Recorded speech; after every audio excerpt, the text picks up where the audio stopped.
Hola amigos y amigas de la literatura clásica, esto es Classic Book Eaters con Miss Maupassant, así que yo debo ser Miss Maupassant.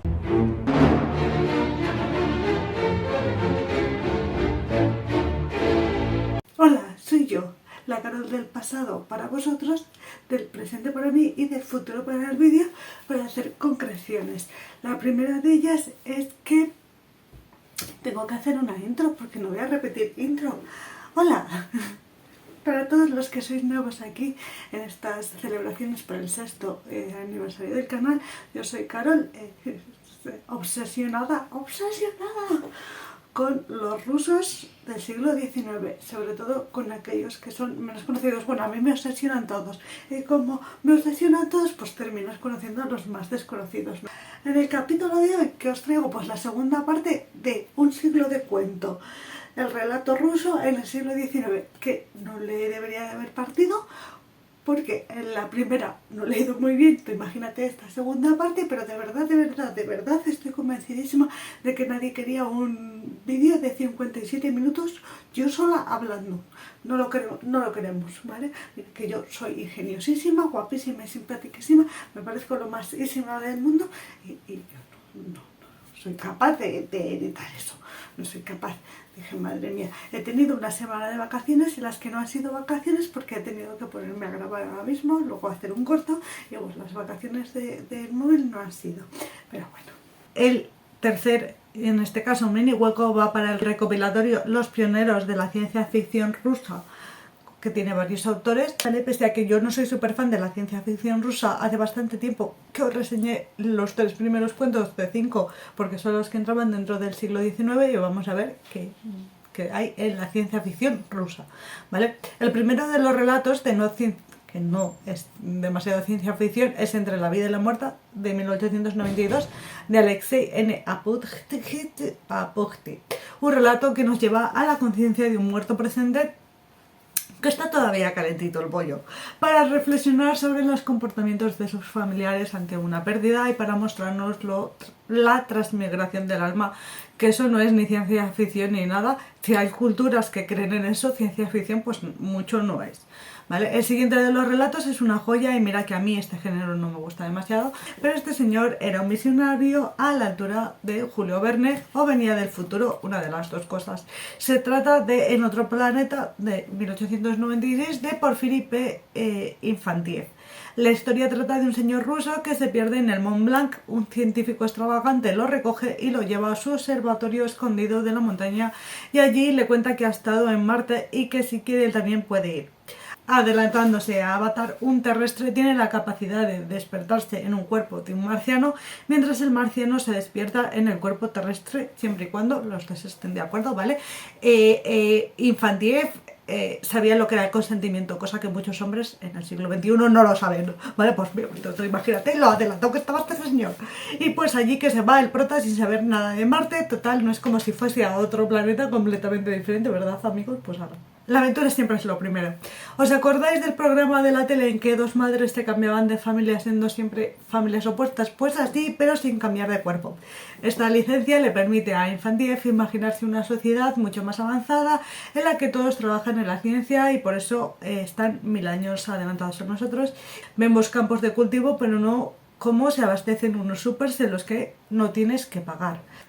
Los marcianos tienen todas las necesidades resueltas. Infantiev en esta novela se adelanta 100 años a un montón de tecnología de la que disfrutamos hoy en día: la televisión, YouTube, incluso los audiolibros, los hologramas o la criogenización, vale, por fin, aparecen en la novela. Además, se adelanta a la desertificación del planeta, en el que crea lagos y ríos de forma artificial.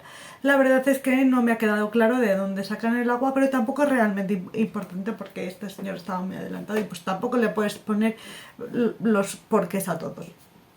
Y estos lagos y ríos crean energía a través de dinamos, adelantando así a la energía verde. En serio, este señor tuvo un viaje lúcido o algo que vino a nuestro presente, es que me parece hasta lógico. una sociedad que nos lleva antes del cambio de siglo 1000 años por delante, pero que no había superado las trabas del sexismo, porque bueno, mira, el señor tenía mucha imaginación, pero no tanto, y pues en Marte también las mujeres maduran antes y abandonan antes los estudios. Supongo que en Marte también las niñas están supeditadas a la ayuda a las labores del hogar y por eso maduran antes, porque les han puesto muchas labores muchísimo antes, y hay trabajos femeninos y masculinos que no se pueden intercambiar. Por ejemplo, van a un orfanato y todas son trabajadoras porque cuidados. Que pese a esto último, o a favor, yo que sé, yo preferiría que no me viesen racios, pero no es mi decisión, es una historia de lo más ingeniosa que nos va a dejar indiferentes. No se puede tener todo, harto es que entiende lo que es el consentimiento. Mira, una curiosidad que os apunte aquí es que debido a que la imagen que tenemos de los marcianos está diseñada por Hollywood y sus películas, pues que este señor se tiene que inventar completamente cómo lucen los marcianos y resulta de lo más loki, ¿vale? Y el último de los relatos de ciencia ficción rusa del siglo XIX es Valery Y. Brusov con La montaña de la estrella, una historia. Este es un relato que tampoco voy a contar demasiado. Un estilo de las minas del rey Salomón, un explorador que se encuentra con una civilización extraña. Pues es que es realmente... Y el resto, el otro es un mogol y el primero se queda en... Bueno, mira, recopilación de la ciencia ficción rusa, no me la terminé, pero sí que podemos seguir viendo, porque es en la temática de hoy, cómo lo colectivo cobra importancia en el relato de Afanasiev, ya que se imagina una sociedad en la que no tienes que pagar en el supermercado, que tus necesidades están cubiertas y que te puedes dedicar a la ciencia. Pues eso es bastante de lo colectivo y de lo social, ¿vale? Es bastante sobre todo. Que se desvierte, y no voy a decir aquí, que el comunismo es el sistema ideológico perfecto. Es que, mira, por favor, ni de broma, y estamos aquí hablando entre amigos y pues de la literatura. ¿Que se lo imaginaban todo muy bonito? Sí. Que no fue tan bonito también, pues oye, ya está. Nos vamos a pasar a la sección general, no sin antes decir que se me ha olvidado un autor que era judío, porque no es por hacer el chiste ni por hacer broma ni nada, pero hay judíos que son demasiado judíos, que toda su personalidad es que son judíos. Vale, pues eran unos cuentos así de rusos del siglo XIX de un señor que se va a comprar una cabra, ¿vale? Porque en el poblado judío en el que viven, pues lo más de lo más es tener una cabra, pues como, yo qué sé, el que tiene un BMW, o el que tiene un Rolls, como el que tiene un Rolls Royce, o el que lleva el iPhone que sacaron ayer, pues un poquito así, solo que pues el Rolls Royce dura un poquito más que el iPhone, pero bueno, sí, es más el Rolls Royce. En fin, que es lo más de lo más. Y pues este señor no tiene una cabra y tiene que ir a comprarla. Pero cuando va a otro pueblo, a otra localidad, porque le han contado que hay un profesor de escuela que tiene 2 cabras, que le puede vender una, se va a comprarlas y vuelve con la cabra comprada y descubre que es el macho, que no lo ha mirado, ¿vale? Que tiene partes de macho, ¿vale? Que no tiene tetitas, que no se había fijado que no había tetitas. Y pues tiene que ir a devolverlo. No pasa más, es que es una historia que ni siquiera me apetecía terminarla. Dios mío, me estaba dando pereza infinita el señor Yiddish con sus cosas tan judías, y no soy antisemita. Porque sinceramente me da igual que metas temas de tu religión, de otras religiones, igual que no soy anticristiana. No me importa que gires una historia en torno a tu religión, para nada, pero no lo hagas el centro de la atención, porque si quisiera leerme una historia judía, pues leería otro tipo de cosas, no un cuento ruso del siglo XIX de un señor judío, pues no espero que sea todo lo judío posible, ¿vale? Pues era demasiado judío. He dicho judío demasiadas veces, sí, es probable, pero bueno. Nos vamos con los cuentos de la sección general. Habiéndonos quitado ese zurullo yiddish de encima, nos vamos a los cuentos de la sección general con los autores que no solo conoces, sino que seguro que tú también has disfrutado. Empezando con orden vendría nuestro ya fantástico amigo Alexander Pushkin. No saco la libreta porque yo había apuntado que me debería haber leído otro cuento de Pushkin, ¿vale? Para hacer doblete de Pushkin, y pues hay doblete de Pushkin. Os he apuntado que Tuve tanta suerte con la Dama de Picas que dije, voy a leerme algo más de Pushkin y al igual que un ludópata hay un consejo al que no le presté atención. Déjalo en todo lo alto, abandona cuando vas ganando. Lo que me escuché, que no me lo leí, fue La Aldeana de Pushkin y pasó sin pena ni gloria. Menos mal que es un cuento, un relato cortito. Creo que la duración aproximada era cercano a 1 hora. No sé qué pasa porque estoy como a medio folio y a mitad no me salen las palabras. Yo creo que es porque mi cuerpo sabe que no es día de grabación y me encuentro un poquito raro, ¿vale? Y encima con todo el flash es un poquito difícil leer aquí, que allí también, pero no sé. Estoy un poco confusa, ¿vale? Me vais a ver como un poco pez fuera del agua. La aldeana de Pushkin, ¿vale? Una familia de a bien, con hija casadera, llamémosla Gertrudis, porque no me acuerdo de los nombres, pero ni idea por asomo. Esta familia está enfrentada con la familia de al lado, la que tiene la finca de al lado, ¿vale? Pero Gertrudis está interesada en el hijo de los de al lado. Es un poquito Romeo y Julieta sin carácter y sin interés. Hay una peli de Murotis, adoro Murotis, que es un director español de los 50, que trata el mismo tema y tampoco me interesó. Yo creo que tengo un problema con familias enfrentadas, que digo, qué pereza, que igual soy yo, ¿vale? Que por ese lado no me convences. Que este chico, vamos a llamarle Eladio porque tampoco pues tengo ningún interés de buscar la información. Gertrudis sabe que Eladio es un poco ligero de cascos, un poco casquivano con todas las campesinas, pero que tiene buen fondo. Dice eso textualmente Pushkin, que me tenía mondada de la risa porque, madre mía, las volteretas mentales para decirnos que el señor es un casquivano, pervierte campesinas, pero que todo muy bien con él. Estupendo Pushkin, di que sí, señor. Igual le iba por el mismo palo a Pushkin. En fin, es por esta razón que Gertrudis se disfraza de campesina para llamar la atención de casquivano desprestigia campesinas. Es un relato que no es nada del otro jueves, carece de intriga, de entusiasmo o de mensajes. Todo muy bucólico, porque los campos son muy bucólicos. Las citas de este señor pervierte campesinas, pues te lo hace pasar por muy bucólico cuando sabemos que la realidad es otra. Que si va por las campesinas es por un motivo muy concreto, pero bueno, en fin.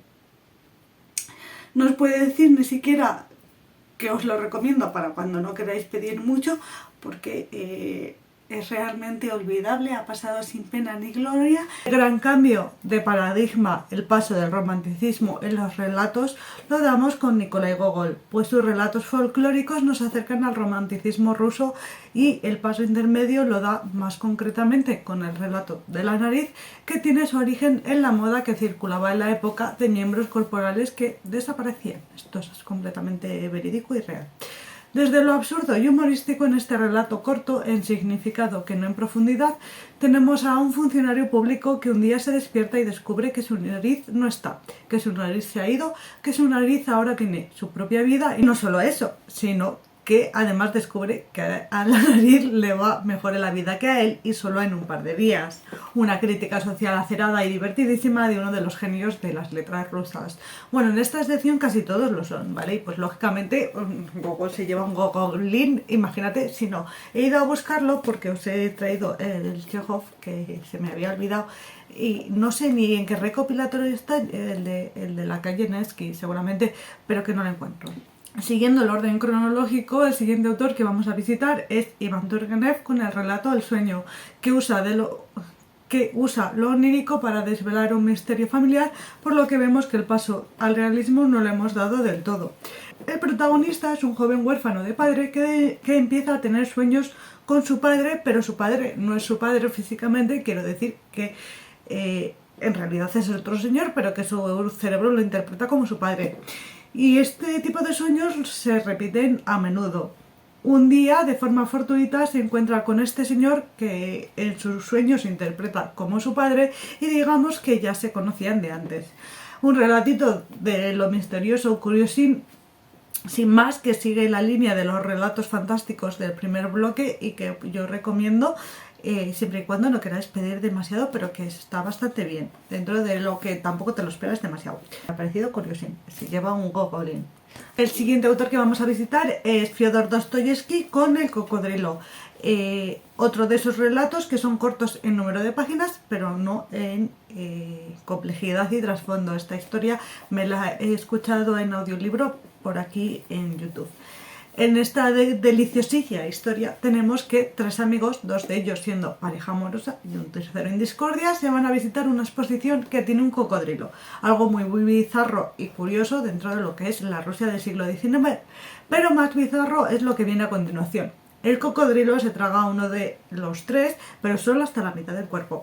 Y no lo mastica ni nada, y se queda allí, como si el cocodrilo fuese un saco de dormir en una noche muy fría.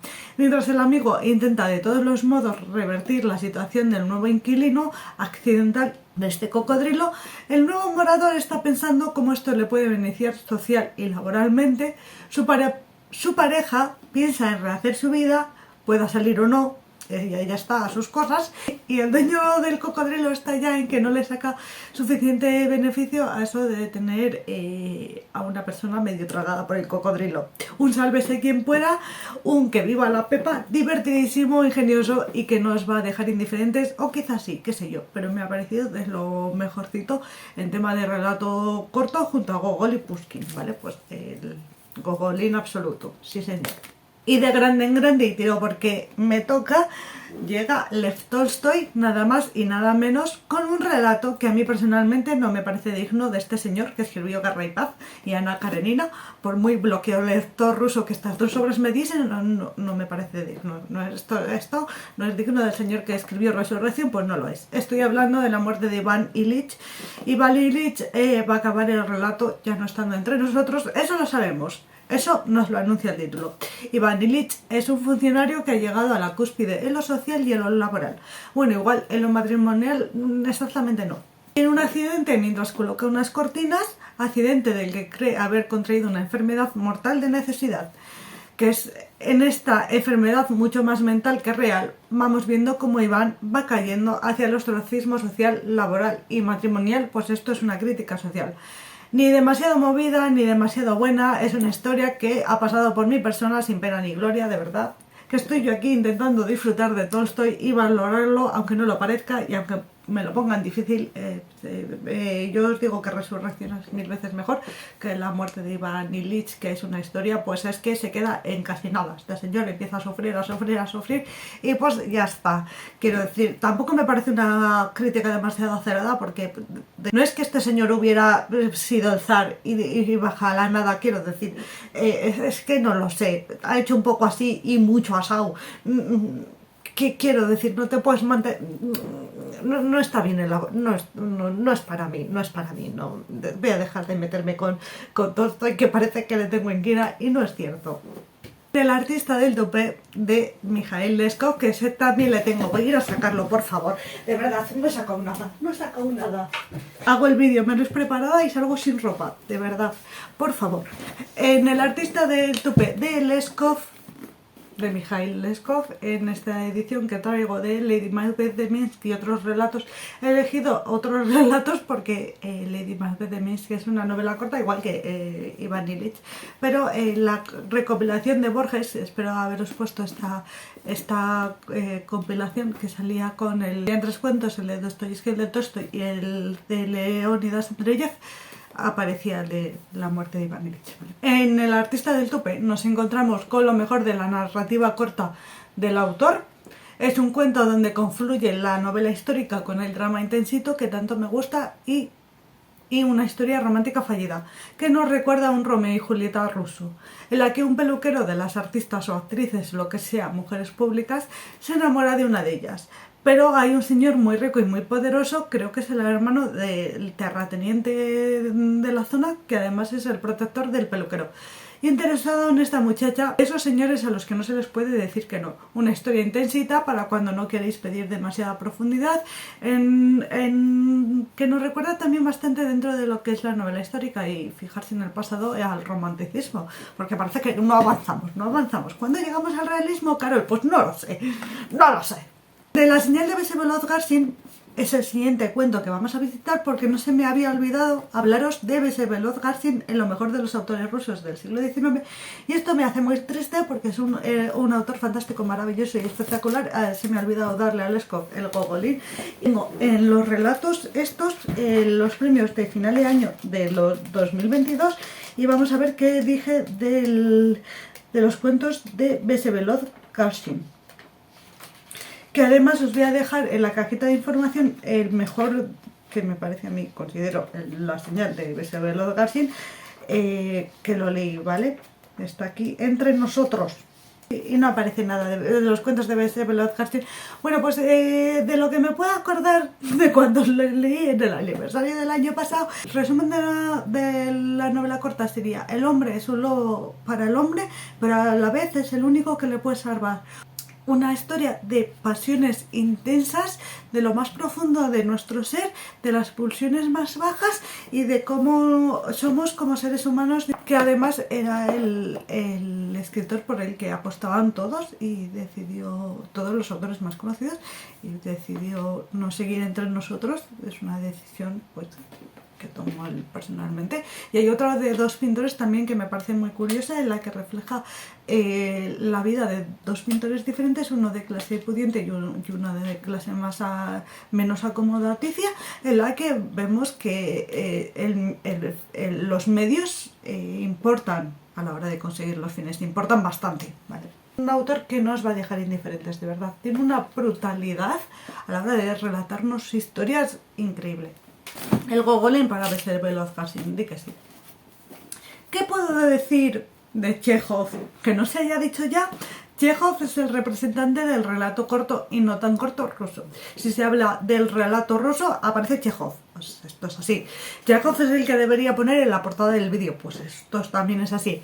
Desde La dama del perrito, La tristeza, El pabellón número 6 o La muerte de un funcionario, los relatos de Chekhov suponen la cúspide de la literatura corta rusa. Desde los primeros relatos de corte humorístico hasta los últimos profundos e incisivos, al igual que poéticos. Da igual cuál elijáis, que bien elegido está, porque Pushkin, jugar con Pushkin, porque Chekhov no os decepciona. Pushkin seguramente tampoco, pero no os leáis con demasiado afán Eugenio Onegin, porque tampoco es una gran cosa, ¿vale? Y como hemos empezado con Pushkin y un relato que se publicó en 1833, le he dado un par de autores que representan el cambio de siglo hacia el avant-garde de las corrientes literarias del siglo XX. Entre los añadidos tenemos Domingo Rojo de Gorky, relato que he escuchado por aquí, por YouTube. Un relato realista y brutalista del Domingo Rojo que ocurrió en 1905. La manifestación de 140.000 mujeres, hombres y niños, en su mayoría campesinos, que se dio en San Petersburgo, en el Imperio Ruso de los zares, lógicamente, no iba a ser delante de mi casa, encabezada por el cura Gapón y levantando iconos religiosos y retratos del zar. Llevaban una declaración a las puertas del Palacio de Invierno donde les publicaban al padrecito zar una serie de reclamos económicos y otros democráticos, dado que estaban atravesando una tremenda miseria y represión en el país. La represión a los manifestantes desarmados dejó cientos de muertos y miles de heridos, pasando a la historia como el Domingo Sangriento. Este relato es un grito profundo y brutal a la vez que poético, de un pueblo incapaz de comprender lo que su zar está dispuesto a hacer en contra de ellos. Uno de esos clavos en el ataúd de los Romanov que ellos mismos estaban construyendo a mi estómago. El siguiente de los autores, fin de cicle, que vamos a visitar es Leonid Andreyev, que en el recopilatorio de Borges estaba en el medio y dije, pues ya me lo leo. El relato es Lázaro y es un cuento que me hubiese convencido si no lo hubiese leído entre lo mejor de lo ruso. El de Gorky, le pongo el Gogol porque lo escuché y como que se hace mucho más llevadero. Si me hubiera tenido que sentar y prestarle toda mi atención, igual no me hubiera gustado. El Lázaro de Leonidas Andreyev es un cuento que me hubiese convencido si no lo hubiese leído entre lo mejor de lo ruso, por lo que no aprueba, no lo hace, ¿vale? Se lleva el ñordín. En esta historia, que se empieza a alejar del realismo, nos lleva Andreyev a reflexionar qué pasa con Lázaro después de estar 3 días en el sepulcro y ser resucitado por Jesús. Y lo siento, ni siquiera eres el que mejor reflexiona sobre este tema, pues en la temporada 6 de Buffy la cazavampiros vemos cómo vuelve de entre los muertos, que se había acabado sus días en la temporada 5, y las consecuencias que esto tiene para la protagonista, ¿vale? Porque igual ya no vuelves, y yo lo recomiendo muchísimas veces más. Y recomiendo más a Buffy la cazavampiros que a Leonidas Andreyev. Es que le recomiendo a Buffy la cazavampiros por encima de muchas cosas, quiero decir, ¿vale? Es una serie fantástica que me lo metí en vena, así, yonki de Buffy, pues sí. Me llegó tarde, pero me llegó bien. En fin, a lo que voy. Es un relato que podía ser muy interesante, reflejando esa vuelta a la vida, en la que Andreyev convierte a Lázaro en una suerte de vampiro, por lo menos de lo emocional. Le chupa la emoción y las ganas de vivir a la gente, con la que mantienen la mirada fija. Aprueba en una originalidad que se aleja del realismo del siglo XIX y suspende en ritmo, narración, etcétera, etcétera. No soy el público objetivo para un Lázaro vagabundeando poéticamente, no lo soy. Y el último de los relatos que os traigo hoy es La garganta de acero de Bulgakov.